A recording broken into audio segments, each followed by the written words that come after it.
Saludos de Cristo, hermano y hermana. Bienvenido, bienvenida a Escuela Sabática Profundizada. Soy el ministro Enoch Martín con ustedes en la lección número 3, el llamado de Dios. Vamos a ver que en este análisis Dios tiene un patrón, algo que Él sigue siempre cuando Él hace el llamado a sus siervos. Tenemos varios personajes, en este caso Moisés, Gedeón, David, Esdras y Nehemías. Los últimos dos son los personajes de hoy. Moisés, él fue llamado cuando él estaba ocupado cuidando las ovejas. Note, estaba ocupado. Tenemos Gedeón. Gedeón también estaba ocupado en los quehaceres cotidianos en el campo cuando recibió el llamado divino. También tenemos a David, otro personaje sobresaliente, y él estaba ocupado también cuidando las ovejas de su padre. Y finalmente tenemos a Esdras. Esdras también estaba ocupado, de acuerdo a Esdras capítulo 7, el verso 10, él estaba estudiando y también enseñando la ley de Dios, ocupado. Nehemías, cuando él recibe el llamado divino, de acuerdo a Nehemías capítulo 1, el verso 11, él estaba sirviendo la copa del rey. Observes entonces que hay un patrón, hay una secuencia que se sigue cuando Dios llama a sus siervos, y es que ellos siempre han estado ocupados en una tarea previo al llamado. También usted observa aquí que hay un llamado específico para usted y para mí, tu llamado. Puesto que queremos ser siervos de Dios, el primer requisito es que usted y yo debemos estar ocupados en una tarea, llámese como maestro de una escuela secular, llámese como mecánico en un taller, etcétera. Pero usted tiene que estar ocupado. El resumen es que Dios nunca llama ociosos, jamás. Él llama siempre a personas ocupadas, laboriosas. Es el principio que podemos resaltar inicialmente, pero también, por favor, vamos a leer Primera de Timoteo, el capítulo 3, el verso 2, una característica especial para nuestro llamado y nuestro tiempo. Primera de Timoteo 3, 2, por favor, hermano. Pero es necesario que el obispo sea irreprensible, marido de una sola mujer, sobrio, prudente, decoroso, hospedador, apto para enseñar. Muchas gracias. Lo último vamos a resaltar: apto para enseñar. Hoy en día que tenemos tantas visiones, tantos sueños escritos en la Biblia y en el espíritu de profecía, lo que necesitamos urgentemente es personas, hombres y mujeres aptos para enseñar. Y si usted no es apto para enseñar, no se preocupe, estamos para apoyarle, para entrenarlo y para que sea apto para enseñar, porque hoy se necesitan maestros como lo fue Esdras para enseñarle al pueblo, porque el pueblo está muriendo por falta de pastos verdes, por falta de verdad presente. Bien, ya hablamos sobre ello, el patrón que Dios tiene siempre para llamar. Por el otro lado, vamos a resaltar que Esdras y Nehemías en sus llamados, ellos fueron llamados por Dios bajo el reinado de Artajerjes, y el principio y la evidencia bíblica la encontramos en el caso de Esdras. Esdras capítulo 7, el verso 1, ahí se menciona en este verso que Esdras fue llamado mientras Artajerjes era rey del imperio de los medos y los persas. Por el otro lado, en cuanto a Nehemías, en su llamado divino, tenemos la evidencia. Nehemías capítulo 2, el verso 1, también se menciona nuevamente a Artajerjes. Artajerjes era rey del imperio de los medos y de los persas. Puede usted observar que tanto Esdras y Nehemías fueron llamados bajo el reinado de Artajerjes. ¿En qué año? Esto es muy, pero muy importante. En el año 457, resaltamos ese año porque es el punto de partida no solo del llamado de Esdras y de Nehemías, sino que es el punto de partida, el año 457 antes de Cristo, es el punto de partida de una profecía significativa. De hecho, podemos leer, corroborar ese año. Eso es inspirado porque está en los testimonios. En este caso, en Conflicto de los Siglos, el libro de la sierva del Señor, Elena de Juan, en el capítulo Una profecía significativa, en la página versión antigua de Conflicto de los Siglos, página 373. ¿Qué se menciona ahí? Se menciona que el año 457 a.C. es el punto de partida de una profecía significativa. Por el otro lado, esto que se ha analizado ya ha ocurrido, pero nuestro tiempo, nuestra época, Dios tiene siervos y siervas a los cuales también ha llamado y está llamando. Lamentablemente, el llamado que Dios ya ha hecho ha sido rechazado. Pero ¿dónde está escrito eso? Bueno, usted puede ver aquí, tenemos una sección que es el llamado actual. Obsérvese, el llamado actual, aquí. En el llamado actual, según Testimonios para la Iglesia, el tomo 5, 2 páginas, la página 77 y la página 76, nos presenta el llamado que Dios ha hecho. Aquí le presento el libro, Testimonios para la Iglesia, el tomo 5, en la página 77.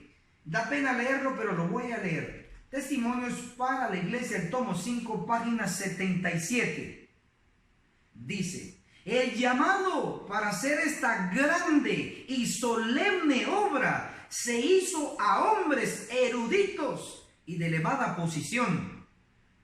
Si estos no hubieran tenido una opinión tan elevada de sí mismos y hubieran confiado plenamente en el Señor, Él los hubiera permitido, dice, Él los hubiera honrado, permitiéndoles llevar su estandarte triunfantemente hasta la victoria. Pero se separaron de Dios, se dieron a la influencia del mundo y el Señor los rechazó.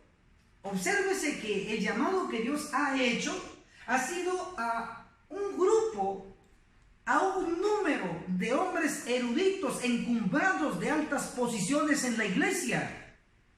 Pero la exaltación propia, la autosuficiencia, el orgullo de tener una alta posición, los descalificó.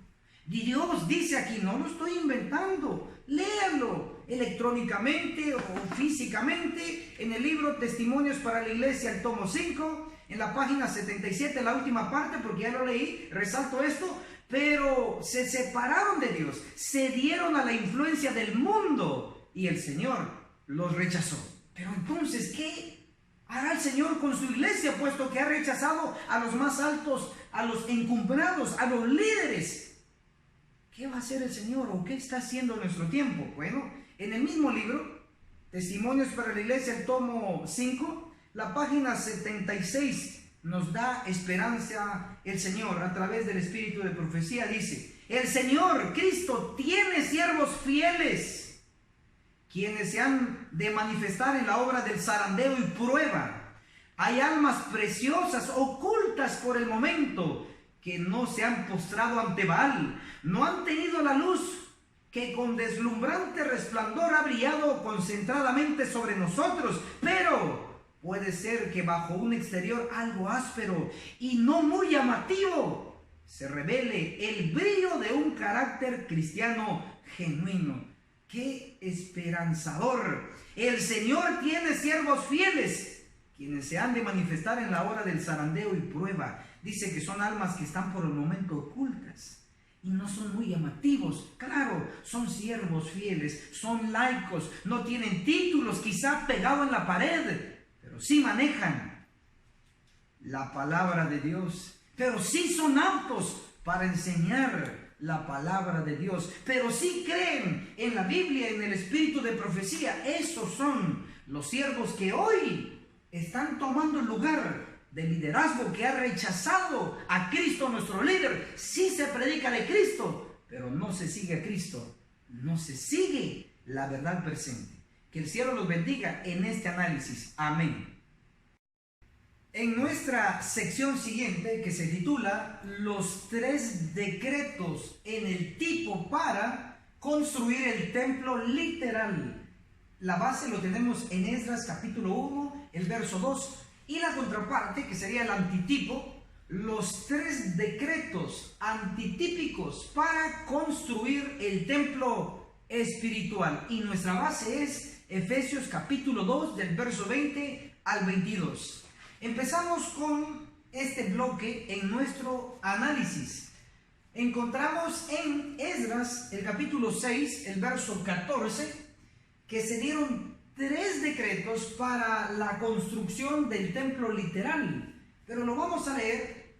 Dirijámonos por favor a Esdras, el capítulo 6, el verso 14. Nótese esto. Y los ancianos de los judíos se edificaron y prosperaron conforme a la profecía de los profetas Ageo y Zacarías, hijo de Ido. Edificaron y acabaron por orden del Dios de Israel y por mandato de Ciro. Observe aquí, por favor. Por el mandato de Ciro, Darío y Artajerjes, reyes de Persia.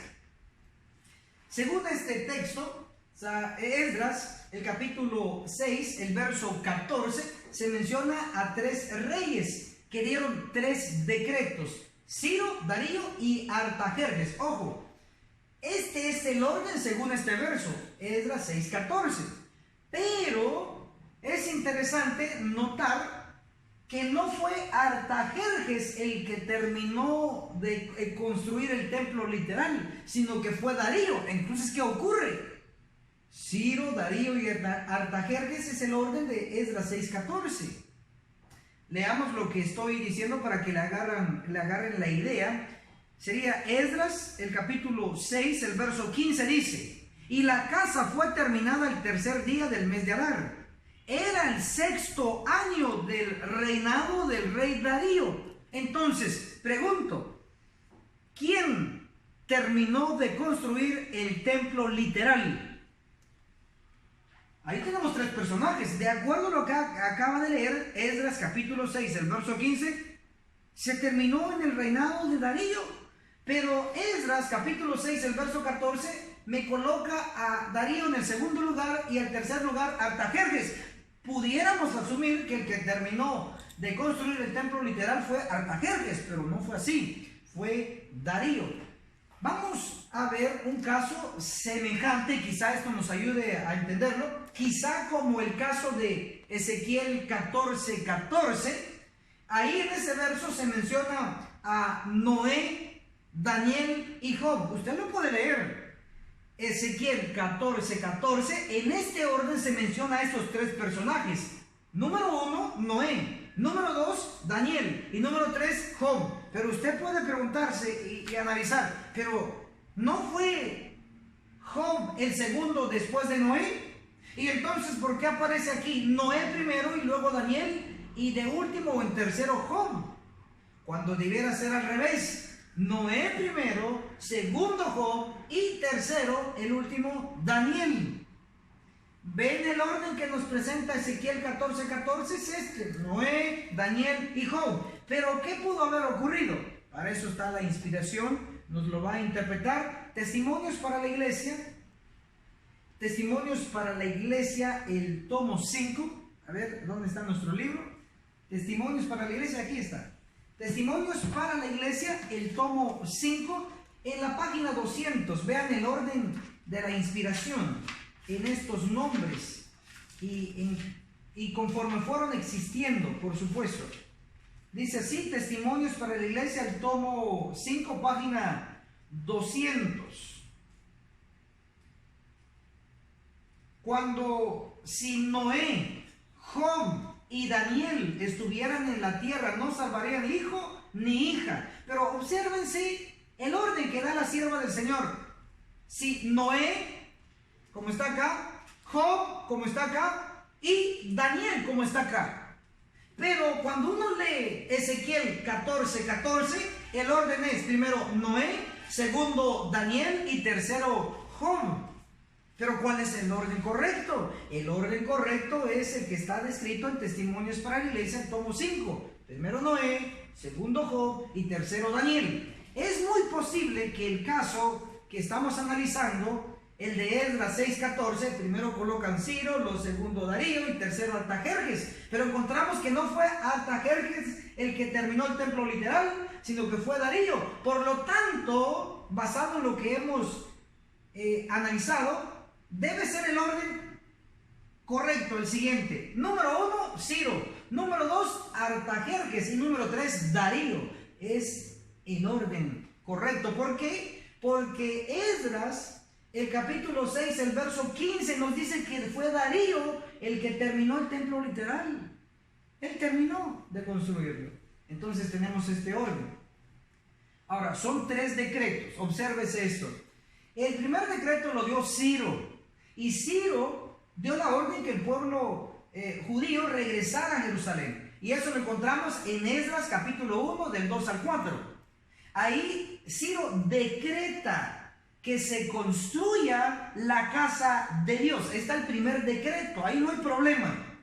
Ahora, el segundo decreto, Artajerjes. Ojo a esto, por favor, aquí quiero su atención. El segundo decreto de Artajerjes es un decreto que no está registrado. Pero ojo, estamos hablando del decreto para la construcción del templo literal. De eso estamos hablando. Pero este decreto de Artajerjes no está registrado.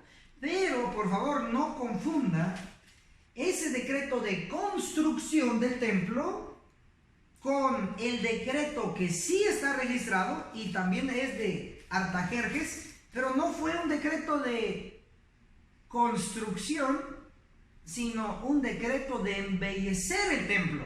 Vamos a leerlo.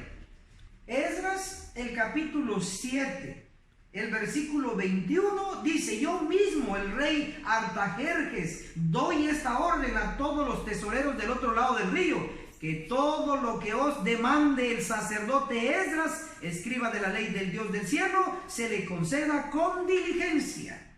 Ahí está un decreto, pero ¿fue un decreto para construir o para embellecer? Vamos a leer. Esdras capítulo 7, el verso 23. Todo lo que manda el Dios del cielo se debe cumplir con diligencia para la casa del Dios del cielo.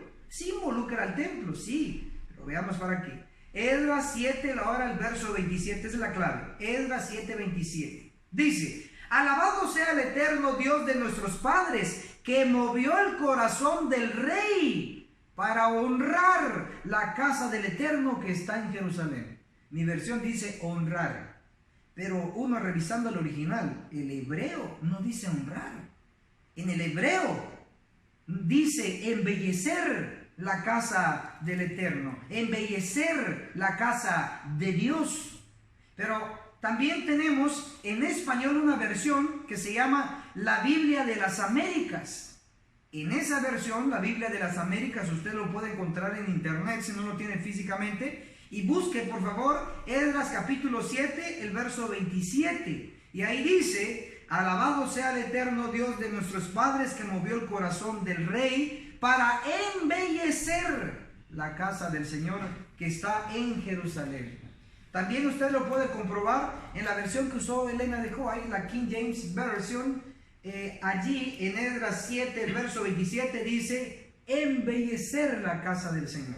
Por lo tanto, hay 2 decretos que dio Artajerjes. El primero fue para construir el templo literal. No está registrado ese decreto, pero el decreto que después de que se terminó de construir, Artajerjes da uno, pero no para construir, sino para, el que estamos mencionando aquí en Esdras capítulo 7, es para embellecer el templo. Por eso le decimos, estudiantes de la Biblia, que el segundo decreto, en este caso de Artajerjes, el decreto no está registrado, pero para la construcción del templo. El que sí está registrado es el decreto de Artajerjes para embellecer el templo. Es diferente. Bueno, ahora el tercer decreto, según Esdras capítulo 6, el verso 15, lo puede usted leer, yo ya lo leí. Esdras 6:15, Darío, mientras Darío está reinando, se termina la construcción del templo. Ahora, lo interesante es, lo voy a leer, Esdras capítulo 6, verso 11 y 12, obsérvese este decreto de Darío para la construcción del templo.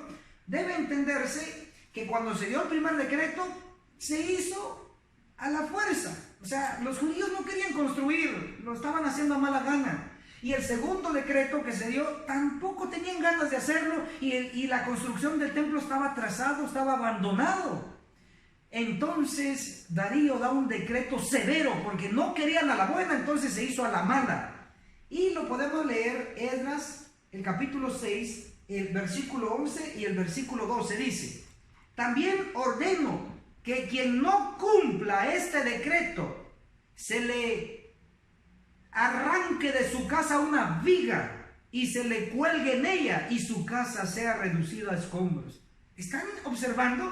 Que el decreto de Darío, porque no la quisieron a la buena en el 1, no la quisieron a la buena en el 2, entonces Darío da un decreto, un tercer decreto, y es severo, con un decreto de muerte. Por eso dice Esdras 6, el verso 11, también ordeno que quien no cumpla este decreto, se le arranque de su casa una viga y se le cuelgue en ella. Entonces iba a morir el que no iba a apoyar, y su casa sea reducida a escombros.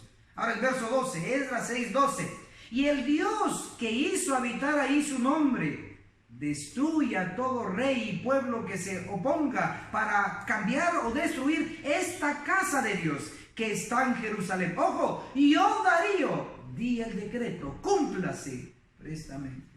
Entonces, enfatizamos, hermano y hermana querido, por favor, que el tercer decreto, el de Darío, es un decreto para construir el templo, pero el que no quería apoyar y el que estaba atacando y el que era oposición, entonces se tenía que arrancar una viga de la casa de ese que se oponía, y ahí lo tenían que colgar y tenía que morir él y su familia. Decreto de muerte. Finalmente, por el miedo y por el temor, el pueblo judío accedió y se terminó en el reinado de Darío la construcción del templo, pero todo fue por el decreto de muerte que los presionó, y así se acabó la construcción del templo literal. Se formó el tipo. Ahora vamos al antitipo. Los 3 decretos antitípicos para construir el templo espiritual. Para ello vamos a leer, por favor, Efesios capítulo 2, el verso 20 al 22. Ponga atención, por favor. Edificados sobre el fundamento de los apóstoles y profetas, siendo la principal piedra del ángulo Jesucristo mismo. Amén. En quien todo el edificio bien coordinado va creciendo para ser un templo santo en el Señor. Amén. Versículo 22. En quien vosotros también sois juntamente edificados para morada de Dios en el Espíritu. Ojo, en el Espíritu. Efesios capítulo 2 del verso 20 al 22 está hablando de un templo espiritual formado por Cristo, por los apóstoles y por nosotros los que estamos presentes. Un templo espiritual. En el antitipo se está dando y se ha dado 3 decretos antitípicos para la construcción del templo espiritual. Ojo, 3 decretos. Así como ocurrió aquí, así debe ocurrir en el antitipo. Ojo, el primer decreto, en este caso, decreto viene siendo voy a colocarme aquí de pie, los 3 decretos, en este caso serían 3 mensajes. 3 mensajes. Por lo tanto, ojo a esto. El primer decreto o el primer mensaje llegó en 1844. Léase Daniel 8:14. 1844. ¿Quién trajo el mensaje? Elena G. de White, profetisa de la Iglesia Adventista del Séptimo Día, para construir y terminar el templo espiritual. Pero como era un mensaje suave, como era un mensaje normal en el sentido de que no llevaba decreto de muerte, entonces el pueblo no avanzó como debería de haber avanzado. No estamos diciendo que no se hizo labor, sí se hizo labor, pero el pueblo, como en el tipo, fue rebelde. Entonces, el primer decreto, el primer mensaje fue dado en 1844, dirigido por Elena G. de White, profetisa de la Iglesia Adventista del Séptimo Día. Luego tenemos el segundo decreto o el segundo mensaje enviado a la iglesia, Y tenemos el año 1888. Este decreto o este mensaje fue traído por Jones y Waggoner, dos pastores adventistas del séptimo día. Pero también el pueblo rechazó el mensaje, lo rechazaron los ministros, los pastores adventistas, y como los ministros lo rechazaron, ahí va el pueblo también, haciendo lo que hacen sus pastores. Rechazaron también el mensaje de Jones y Waggoner. ¿En qué año? 1888. Hasta aquí llevamos dos decretos, dos mensajes, y eso no llevaba decreto de muerte.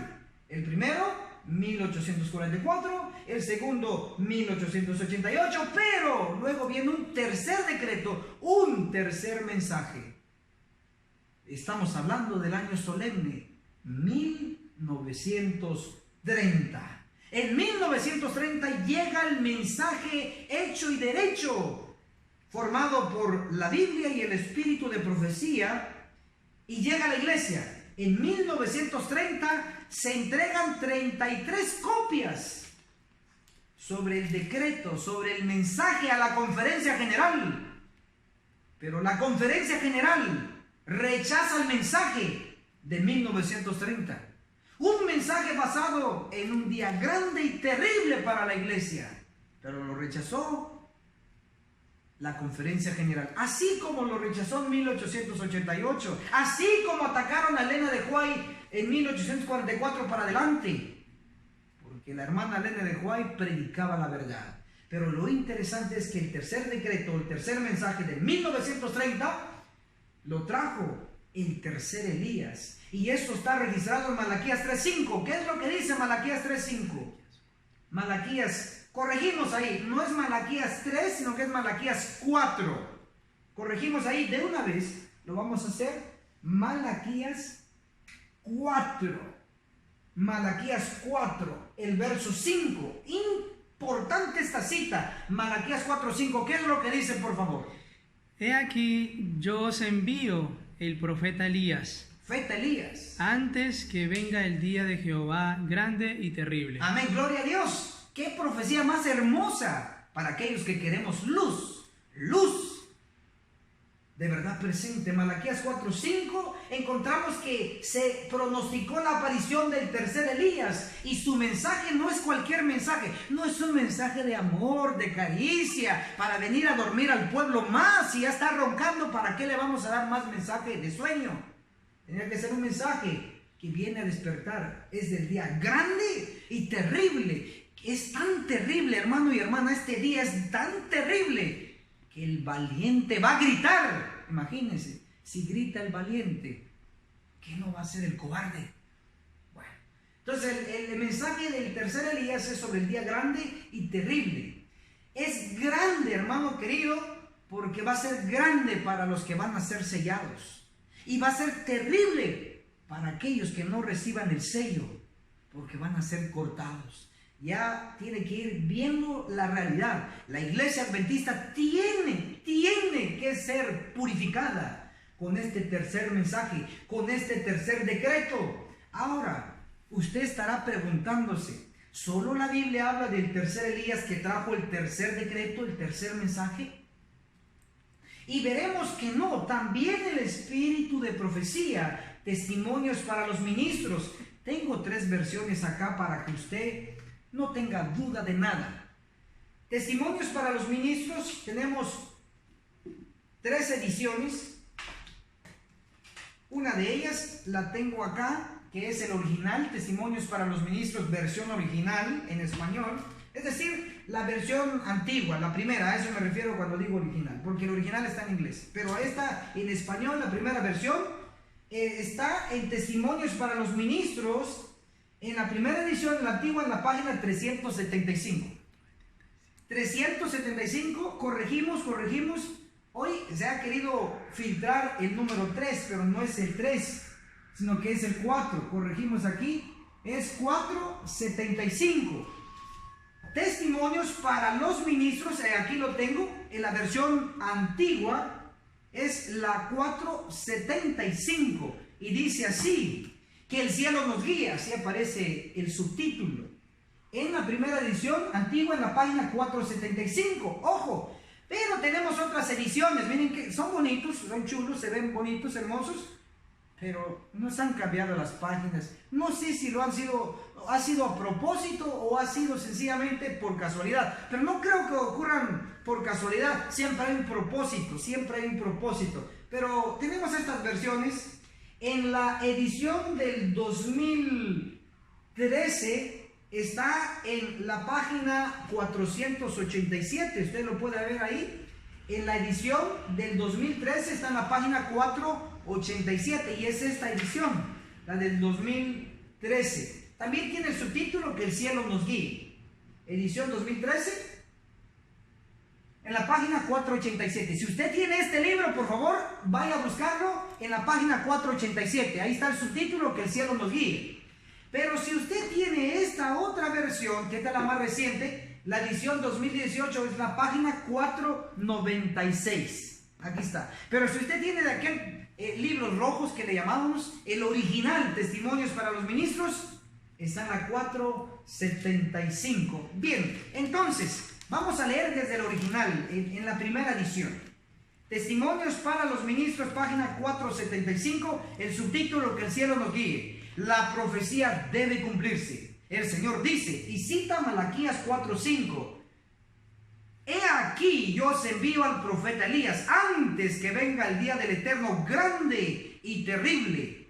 Ahí cerró con Malaquías 4:5. Ahora comenta Elena de White, alguien, no dice muchos, no dice un montón, alguien, una persona, debe venir con el espíritu y el poder de Elías. Y cuando él aparezca, los hombres posiblemente dirán, eres demasiado piadoso, no interpretas las escrituras de la debida manera. Déjame decirte cómo tienes que predicar tu mensaje. Interesante.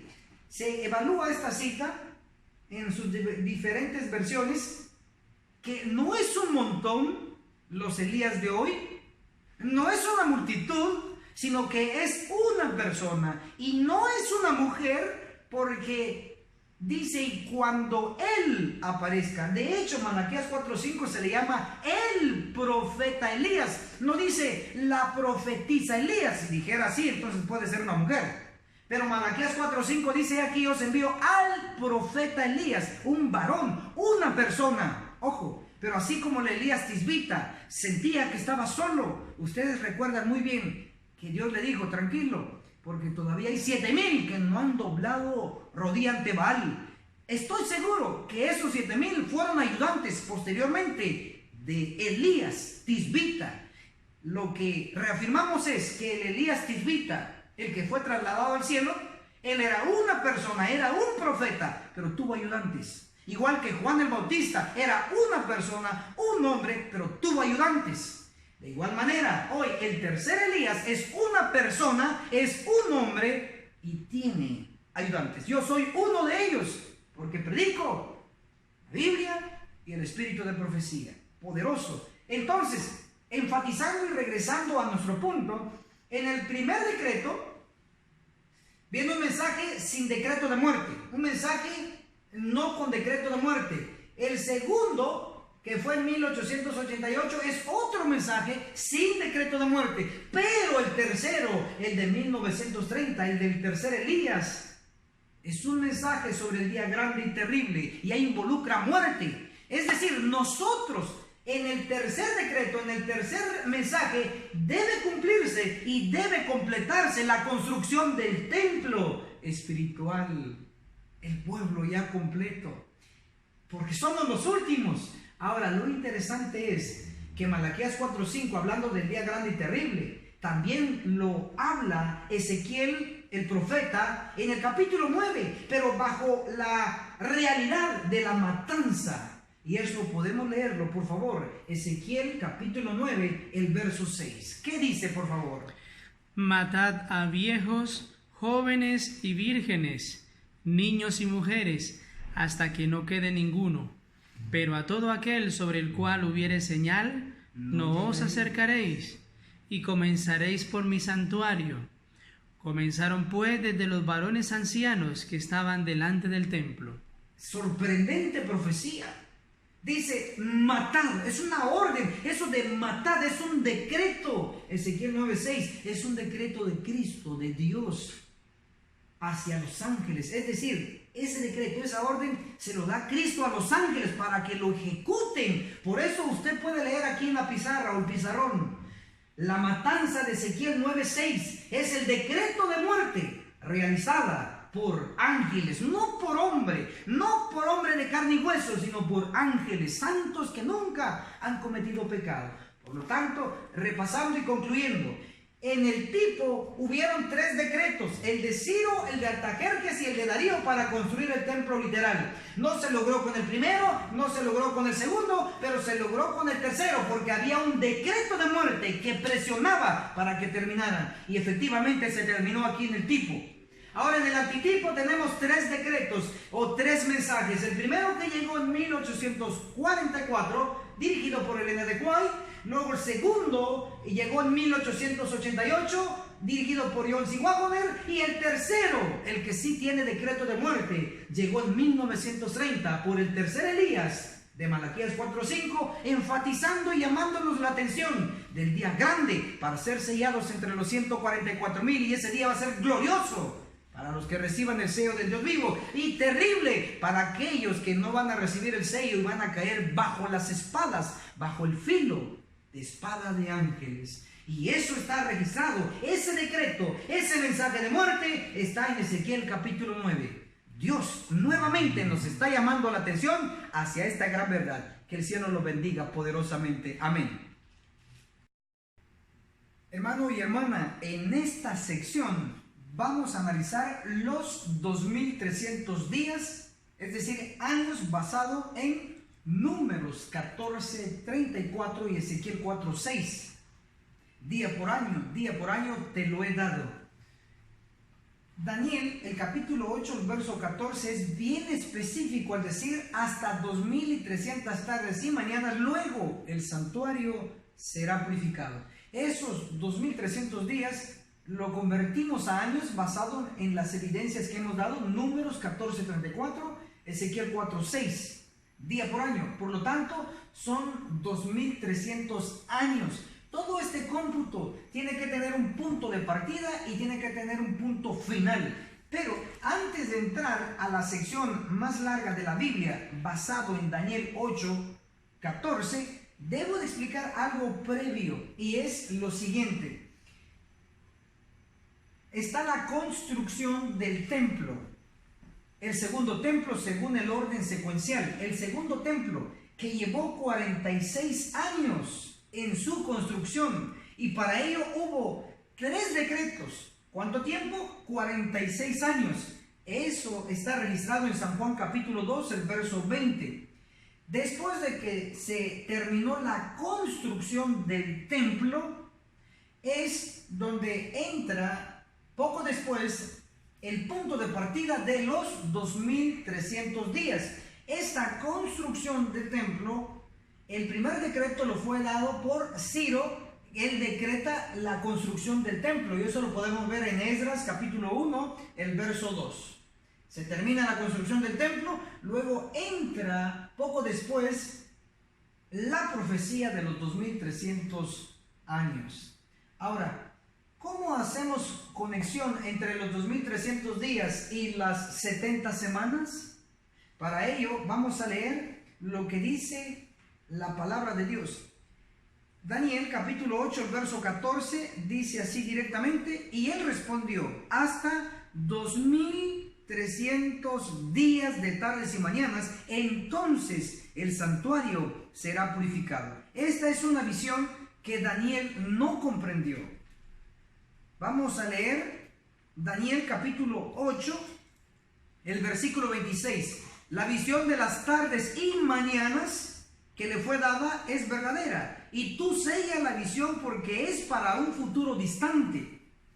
Daniel 8, verso 27 dice: y yo, Daniel, quedé quebrantado y estuve enfermo algunos días. Cuando convalecí atendía los asuntos del rey, pero quedé espantado acerca de la visión y no la entendía. ¿Qué visión no entendió Daniel? La visión de las tardes y mañanas, es decir, los 2300 días. No lo entendió. Entonces Daniel se pone a orar y eso lo encontramos, toda la oración está registrada en Daniel capítulo 9. Daniel capítulo 9, el verso 21 dice: aún estaba hablando en oración cuando aquel varón Gabriel, a quien yo había visto en la visión. ¿Qué visión? La visión de las tardes y mañanas, la visión de los 2300 días. Daniel 9, 21. Aún estaba hablando en oración cuando aquel varón Gabriel, quien yo había visto en la visión al principio, vino volando con presteza y me tocó como a la hora del sacrificio de la tarde. Daniel 9, el verso 24. Antes de ello voy a leer Daniel 9, verso 23 y dice: tan pronto como empezaste a orar, fue dada la respuesta y yo he venido a enseñártela. ¿Enseñarle qué? La visión de las tardes y mañanas, es decir, de los 2300 días. Daniel 9, verso 23, tan pronto como empezaste a orar, fue dada la respuesta y yo he venido a enseñártela, porque tú eres muy amado. Entiende pues la palabra y entiende la visión de los 2300 días. Ahora aquí el ángel Gabriel le va a empezar a enseñar la visión de los 2300 días a Daniel. Ojo, ¿con qué empieza?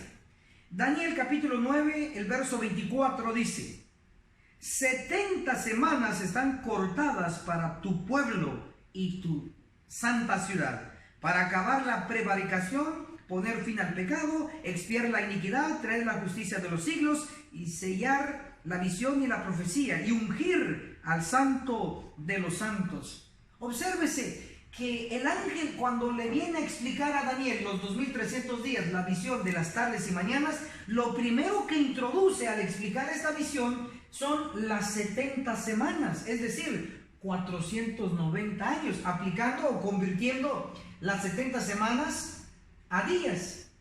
70 por 7 igual 490, pero 490 días convertidos a años, aplicándole el principio Números 14:34 y el principio de Ezequiel 4:6, día por año, día por año.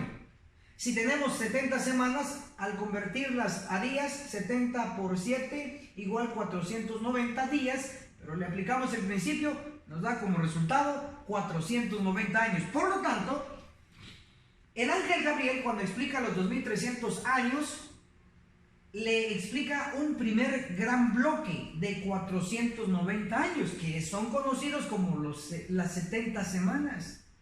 Lo que quiero que quede claro es que tanto los 2300 días, 2300 años, y las 70 semanas o 490 años, tienen un mismo punto de partida, empiezan juntos. Eso es lo que debe de saber. Ahora, vamos a ver cuál es el punto de partida de los 2300 días o años, que al mismo tiempo será el punto de partida de las 70 semanas o 490 años. Para ello vamos a leer Daniel capítulo 9, el verso 25. Conoce pues y entiende que desde que salga la orden para restaurar. ¿Restaurar qué? Para ello se puede leer lo que dice Esdras, el capítulo 7, el verso 21 al 27, donde se registra que se tenía que restaurar el templo. ¿Y qué templo? Este templo que ya estaba terminado. Por lo tanto, al inicio de los 2300 años o al inicio de las 70 semanas, lo que tenía que ser restaurado era el templo, porque ya estaba construido, pero se necesitaba remodelar el templo. Entonces dice Daniel capítulo 9, el verso 25, conoce pues y entiende que desde que salga la orden para restaurar el templo y reedificar a Jerusalén,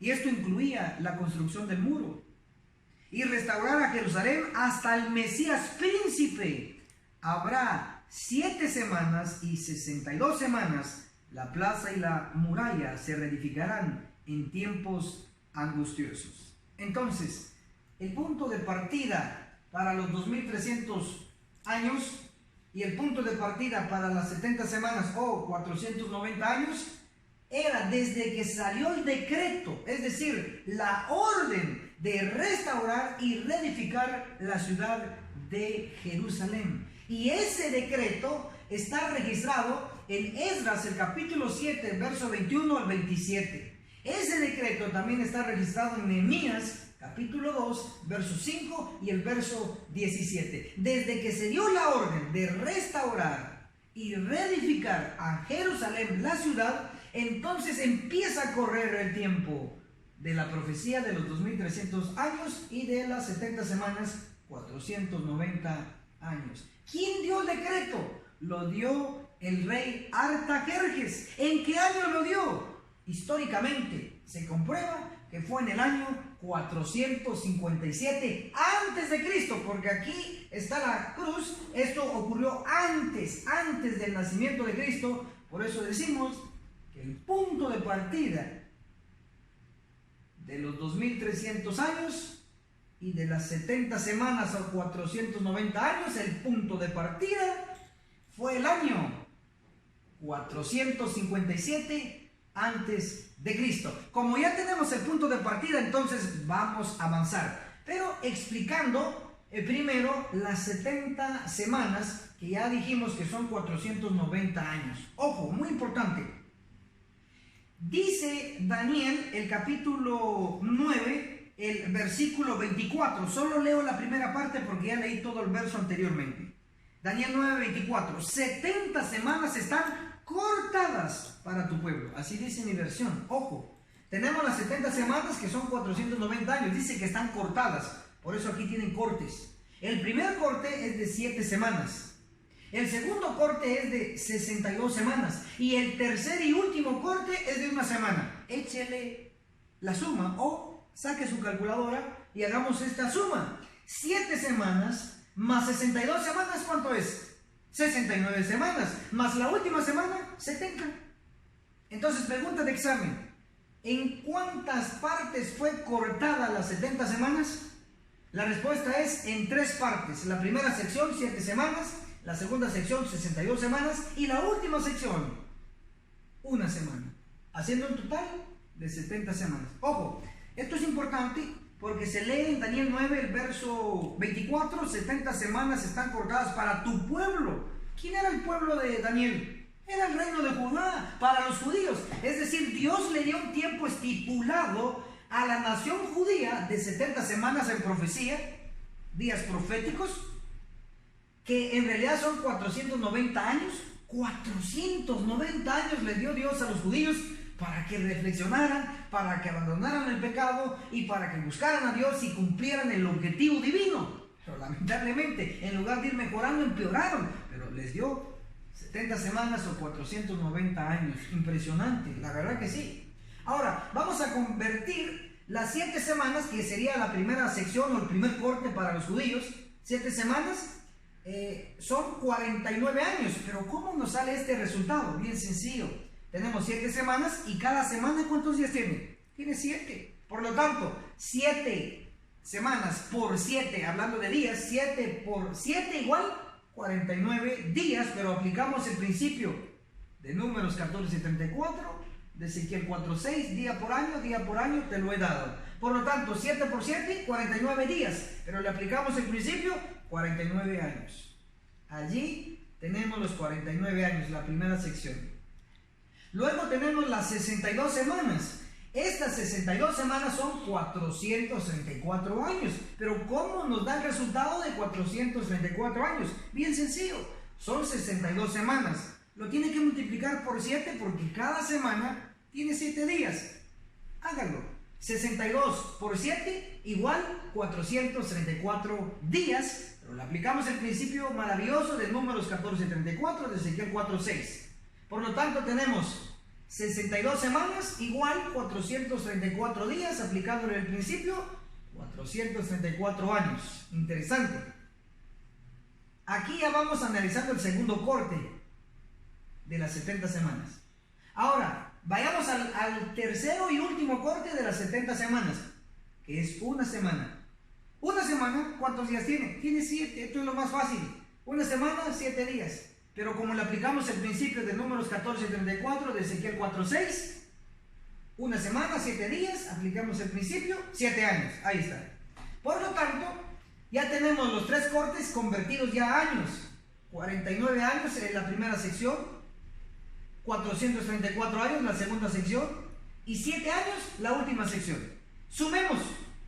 ¿Cuántos años nos da? 49 más 434 años más 7 años igual 490 años. Sumando las 3 secciones nos da 490 años. Pero si sumamos las primeras 2, ojo, esto es importante, 49 más 434 nos da 483 años. Pero ¿por qué estoy haciendo esto? No para confundir, al contrario, para que quede clarificado todo punto. Ojo esto. Daniel, el capítulo 9, el verso 25 dice: conoce pues y entiende que desde que salga la orden para restaurar y reedificar a Jerusalén hasta el Mesías príncipe habrá 7 semanas y 62 semanas. Básicamente entonces, sumando 7 semanas más 62 semanas, nos da un total de 69 semanas. Convirtiendo las 69 semanas a días y luego años, nos da 483 años. Es decir, desde que salió la orden de restaurar Jerusalén hasta el Mesías príncipe, dice que iba a haber 7 semanas y 62 semanas, que traducido es 483 años. Porque 7 más 62 da 69 y 69 semanas son 483 años. Desde que salió la orden de restaurar Jerusalén hasta que se ungió al Mesías príncipe, a Cristo, transcurrieron 483 años. Ahora vamos a observar que según la profecía, Daniel capítulo 9 verso 25 dice: conoce pues y entiende que desde que salga la orden para restaurar y reedificar a Jerusalén hasta el Mesías príncipe, que iba a haber 7 semanas y 62 semanas, que son 69 semanas ya sumándolos. Entendemos entonces que el Mesías tiene un significado de ungido. El ungimiento de Cristo, porque Cristo es el Mesías. Cristo fue el Mesías en el tiempo de los judíos, y Mesías significa ungido. Por lo tanto, desde que salió la orden de restaurar Jerusalén hasta la aparición del Mesías, o traducido, hasta el ungimiento de Cristo, tenían que pasar 7 y 62 semanas, haciendo un total de 69, que traducidos son 483 años. Pero lo que iba a marcar el fin de este tiempo era el ungimiento del Mesías, el ungimiento de Cristo. ¿Y cómo se vio en la realidad eso? Se vio cuando Cristo se bautizó, y eso está registrado en Mateo 3, los últimos versos. Nos dice que Jesús subió del agua y el Espíritu Santo descendió como paloma sobre él. En ese momento, en ese preciso momento, Jesús fue ungido. En ese preciso momento, Jesús recibe el título de Mesías, el Redentor. Por lo tanto, el ungimiento de Jesús fue exactamente después de su bautismo. Él subió del agua y recibió el Espíritu Santo, fue ungido. ¿En qué año ocurrió el bautismo de Cristo? Y los historiadores y el espíritu de profecía afirman que fue en el año 27 después de Cristo. Entonces, desde que salió la orden de restaurar Jerusalén hasta el Mesías príncipe, hasta que fue bautizado y ungido Cristo con el Espíritu Santo, transcurrieron 483 años de la profecía de los 2300 años. Interesante, ya vamos cuadrando el asunto. Ahora, nos falta una última semana de análisis. Ojo esto. La última semana la encontramos en Daniel capítulo 9, el verso 27. Lo voy a leer. En otra semana confirmará el pacto a muchos, y a la mitad de la semana hará cesar el sacrificio y la ofrenda. ¡Qué preciso es Dios! Dice entonces que en la última semana que la última semana son 7 años. Usted puede observar aquí, última semana, 7 años. Si subimos y ascendemos, usted va a encontrar que estos 7 años están divididos, 3 años y medio por un lado y 3 años y medio por el otro lado. Sumemos, 3 años y medio más 3 años y medio igual 7 años, o en profecía, una semana. Esta última semana dice que a la mitad de la semana, Cristo, el Mesías, iba a hacer cesar el sacrificio. Claro, porque el Cordero de Dios, que quita el pecado del mundo, murió justo a la mitad de la semana, que la mitad de la semana fue el año 31 después de Cristo. Exactamente en el año 31 después de Cristo, Él es crucificado. Y en ese año, Cristo eliminó el sistema ceremonial. El de sacrificios, el de corderos, se eliminó porque el Cordero de Dios murió en la cruz. Pero también decía Daniel 9, el verso 27, en otra semana confirmará el pacto a muchos. Es decir, al finalizar la última semana o los últimos 7 años, se iba a confirmar el pacto a muchos. Y encontramos que el fin de la última semana o de los 7 años, el fin fue el año 34. Y en ese año tenía que confirmarse el pacto a muchos, es decir, a los gentiles. Porque antes del año 34 el evangelio solo era exclusivo para los judíos, pero desde el año 34 para adelante se tenía que confirmar el pacto a muchos, es decir, a los gentiles. Encontramos entonces que desde, ojo a esto, desde el año 27 del bautismo de Cristo hasta el año 34, el apedreamiento de Esteban, tenemos exactamente 7 años, es decir, la última semana. Interesante. Ahora voy a retroceder un poquito más, vamos a ir uniendo cabos, vamos a ir uniendo el rompecabezas, ojo, porque ya llegamos casi a lo más importante de todo. Desde que se dio la orden, el decreto de reconstruir Jerusalén en el 457 antes de Cristo hasta el año 34 después de Cristo, ¿cuánto tiempo transcurrió? Aquí lo tenemos abajo. Transcurrieron 70 semanas, es decir, 490 años, desde aquí hasta aquí, desde aquí hasta aquí. ¿Cuánto tiempo transcurrió? 490 años. Y estos 490 años le pertenecen a los 2300 años. Importante. Ahora pasamos a la última sección y como es tan importante voy a tener que hacer un cómputo. Hagámoslo juntos. Tenemos entonces que ya transcurrieron 490 años analizados, 70 semanas. Ojo, y el final fue el año 34, esto es clave, 34 después de Cristo. Entonces, de los 2300, vamos a colocar aquí 2300 años, de los 2300 años, ya hasta nuestro análisis ya se consumieron 490 años. 490 años, por lo tanto, entonces vamos a restarle 490 años. Hagamos una resta. ¿Cuánto nos da? A ver, ayúdenme. 0 menos 0, 0. 0 menos 9 no se puede, por lo tanto le prestamos 1 al 3. Entonces sería 10. 10 menos 9, 1. Y este quedó en valor de 2.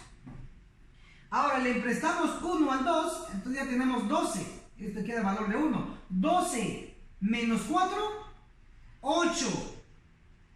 Y aquí solo bajamos el 1. Nos da 1810 años. 1810 años. Son los restantes desde el año 34 hasta la finalización de los 2300 años. Es decir, ya vamos cerrando, así que mucha atención. Tenemos desde el 457 antes de Cristo hasta el año 34 después de Cristo, transcurrieron 490 años. Esos 490 años se los quitamos a los 2300 días y nos queda 1810. Por lo tanto, 457 antes de Cristo hasta el 34 después de Cristo, 490 años. Y desde el año 34 para adelante tenemos exactamente 1810 años. ¿Qué vamos a hacer entonces para saber el punto final de los 2300 años? Sencillo, vamos a hacer una suma. Vamos a sumar el 34 que es después de Cristo, de nuestra era, Porque estos 1810 años es DC, es decir, es después de Cristo. Por lo tanto, 34 DC o después de Cristo más 1810 años después de Cristo, lo sumamos porque son de la misma era y sabremos cuál va a ser el final de los 2300 años. Sumemos, por favor. Tenemos 1810 años más el 34 más 34. Sumemos pues. 0 más 4, 4. 1 más 3, 4. Solo bajamos el 8 y bajamos el 1. Nos da el bendito año 1844, el que tenemos aquí. Ya vamos concluyendo. Los 2300 años empezaron en el 457 a.C. y terminaron en el año 1844. En otras palabras, desde el 457 a.C. hasta 1844 después de Cristo, tenemos exactamente 2300 años. ¡Qué maravilloso! Fenomenal.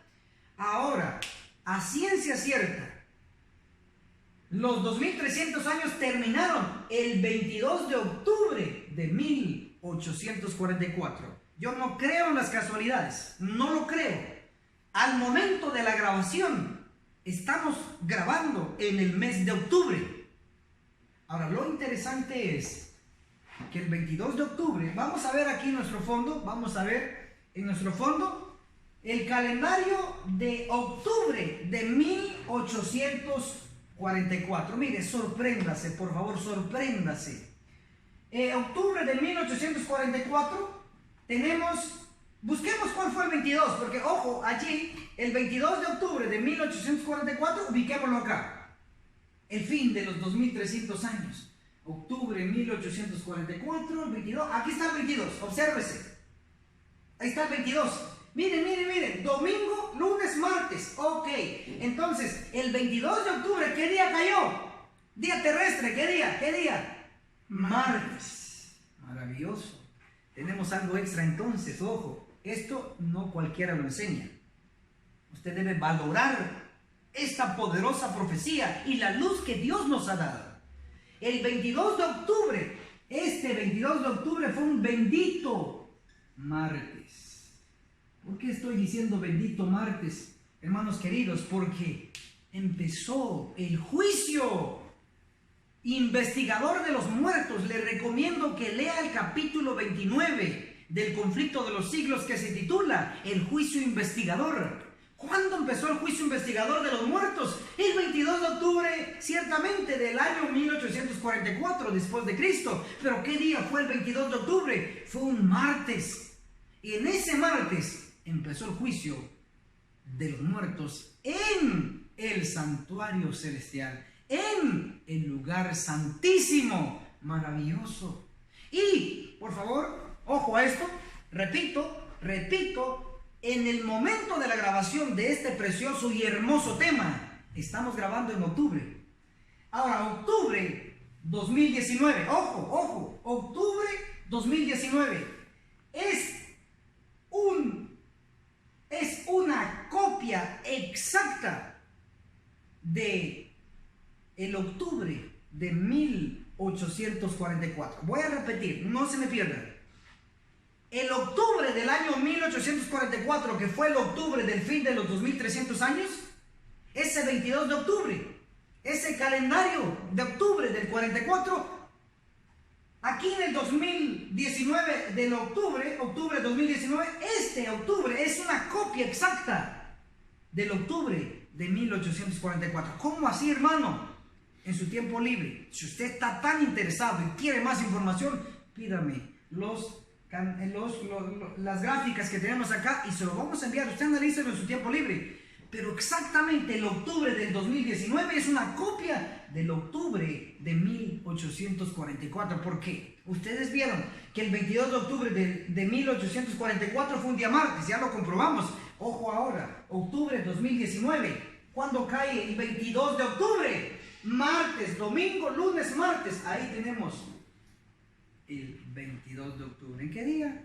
Martes. No es casualidad, el tiempo se está acercando, el conflicto de los siglos. Voy cerrando, esto es lo más solemne que voy a hacer. Voy a leer conflicto de los siglos en el capítulo 29. En el capítulo 29, el juicio investigador habla sobre el juicio de los muertos y sobre el juicio de los vivos. Vean qué dice acá la inspiración. El capítulo 29 del conflicto de los siglos, el juicio investigador. Me sorprende. En la página 536 dice: a medida que los libros de memoria se van abriendo en el juicio, las vidas de todos los que hayan creído en Jesús pasan ante Dios para ser examinadas por Él. Empezando con los que vivieron los primeros en la tierra. Nuestro abogado presenta los casos de cada generación sucesiva y termina con los vivos. Los primeros casos que analizó Cristo allá en el santuario celestial fueron los primeros que vivieron en la tierra, que para ese entonces ya estaban muertos. Empezó con los muertos. ¿Y con qué va a terminar cuando termine el juicio de los muertos allá en el cielo? Empezará con los vivos. Y usted y yo estamos vivos. Por lo tanto, es preocupante porque la iglesia no está del todo bien. De hecho, la actitud de la iglesia hoy no le agrada. Eso está escrito. Si usted quiere la cita, solicítelo y se lo enviaremos.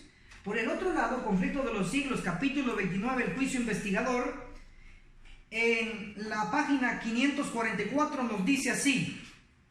Dice así la palabra del Señor: pronto, nadie sabe cuándo, les tocará ser juzgados a los vivos. Efectivamente, no sabemos la fecha del tiempo de inicio del juicio de los vivos. No sabemos la fecha, pero sí sabemos el evento. Y el evento está registrado en Ezequiel capítulo 9. Cuando los ángeles de Ezequiel capítulo 9, que son 5 con espadas, empiezan a destruir, entonces sabremos que ya terminó el de los muertos y ha empezado el de los vivos. Como todavía no ha ocurrido, está muy cercano. Y hoy el llamado para usted y para mí es gemir y clamar contra las abominaciones que hoy se está haciendo en la iglesia y también en el mundo, pero especialmente el pueblo de Dios que está recibiendo el sello va a estar gimiendo y clamando contra las abominaciones que se están haciendo en la iglesia. Le dejo una tarea. Por favor, invierta. Y si no tiene y de verdad es demasiado pobre, escríbame. Tal vez podemos llegar a un arreglo. Tal vez le regalo un libro. Manuscritos inéditos, tomo 1. No estoy diciendo que se lo voy a regalar a todos. Solamente si usted en extrema pobreza y usted es un fiel adventista y quiere aprender estas verdades, voy a hacer el esfuerzo. Tal vez deje de comer alguna de las 3 comidas del día y le voy a comprar un libro. Manuscritos inéditos, el tomo 1, en la página 241, me lo sé de memoria, dice: estudie el capítulo 9 de Ezequiel. Esas palabras se cumplirán literalmente. Hermano querido, por favor, he insistido durante años, sí, a los que me siguen durante años saben que yo enfatizo eso, porque está a punto de ocurrir el juicio de los vivos. Yo he hecho de todo para poder anunciarle al pueblo, pero ya no puedo solo. Tiene que usted sumarse. Ayude a sumarse y compartir por lo menos este tema. Comparta el video, comparta las citas, advierta a su familia.